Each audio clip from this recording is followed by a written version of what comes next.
A giant Buddha 10 stories high stares into the distance. It's flanked by temples with curved edges on its roofs, all the hallmarks of Thai architecture.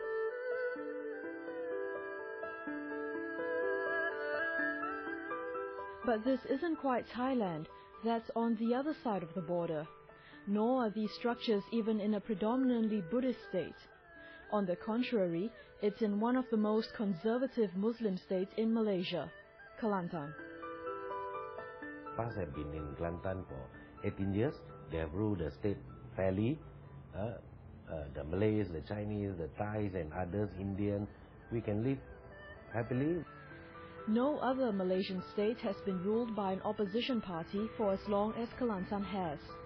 Signs that it is governed by the Islamic opposition party PAS is common sight, but less so the implementation of rules such as separate aisles for men and women at supermarkets.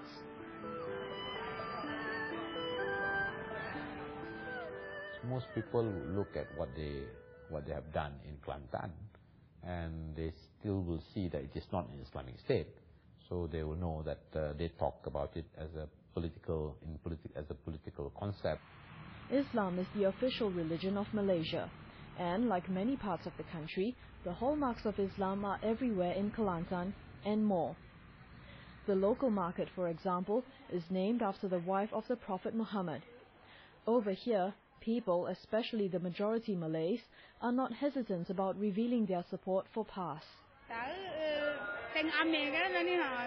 Because the environment is peaceful and there are no vices. We have been supporting PAS since we were young. We've been supporting PAS even before we were eligible to vote. But for the non-Malays, who only make up 5% of the state's population, support for PAS hasn't always been there.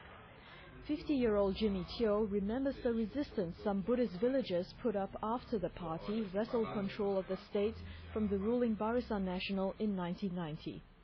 The kampung people at the time don't allow him to go. They say he is past. He cannot come to the temple, this and that. And it happened that time I was the chairman of the Buddhist temple.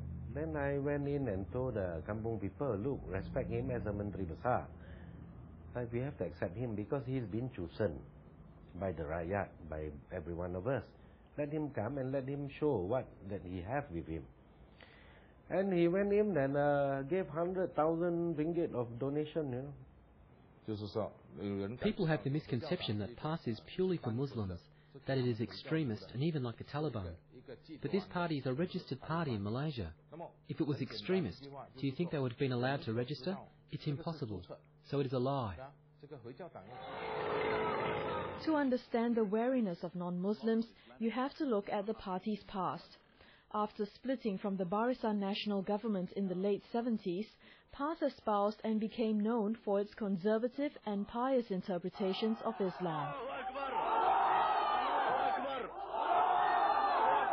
At a political rally more than 20 years ago, Abdul Hadi Awang, then the vice president of PAS, compared their party symbol with the scales, the symbol used by Barisan Nasional.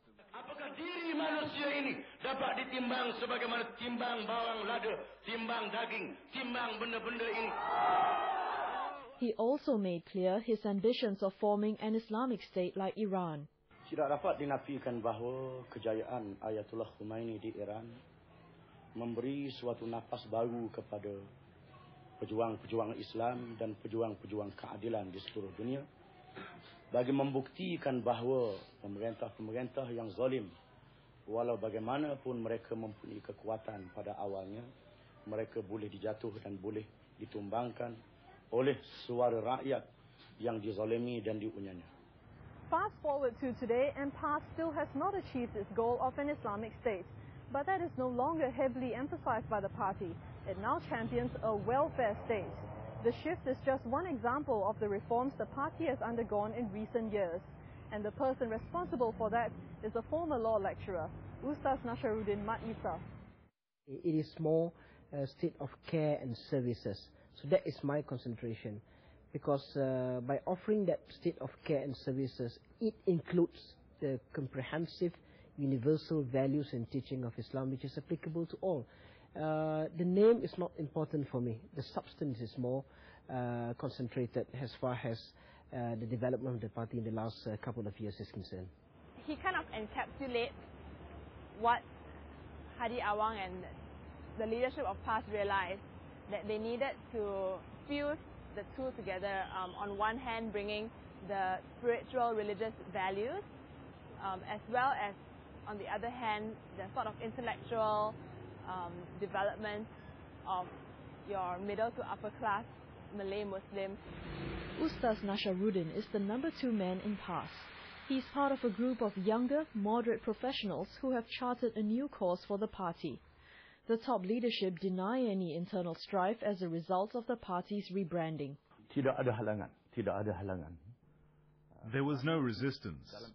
In Islam, there are things that don't change, such as gambling and adultery, which are prohibited. But Islam accepts that things change with time and with communities. The party has to adapt to these changes in society. In the lead-up to this year's general elections, PAS aligned itself with 2 other opposition parties to present a rare united front. The former Deputy Prime Minister Anwar Ibrahim was the bloc's unofficial leader. We will be forming state governments in Kelantan, Kedah, Pulau Pinang, Perak and Selangor. And we have denied Barisan Nasional's 2/3 majority. Not only did PAS strengthen its hold on Kelantan, it gained another state and made inroads in 3 others. But the weeks since the general elections have been extremely turbulent. The dominant Malay political party, UMNO, is still reeling from its unexpected reversal at the polls and has been fending off incessant verbal attacks from Anwar Ibrahim, who says he has the numbers to topple the federal government. Rasmi 82. Officially 82, unofficially enough.